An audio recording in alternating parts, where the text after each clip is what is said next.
বাংলাদেশ জাতীয়তাবাদী দল এর কেন্দ্রীয় কমিটির সহ পরিবার কল্যাণ বিষয়ক সম্পাদক ডাক্তার দেওয়ান মোহাম্মদ সালাউদ্দিন বাবু বলেছেন, বাংলাদেশে আর কোনো স্বৈরাচারকে আসতে দেওয়া হবে না। বিস্তারিত দেখুন জাকিরের তথ্যচিত্রে।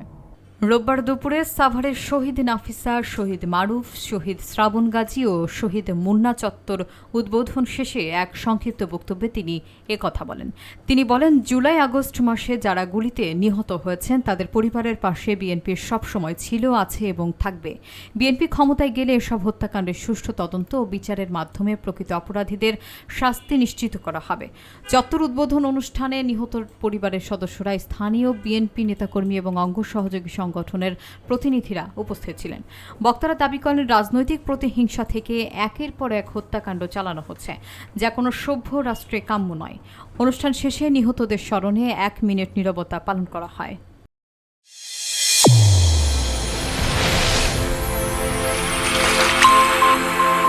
চ্যানেল A1 হৃদয়ের স্পন্দন।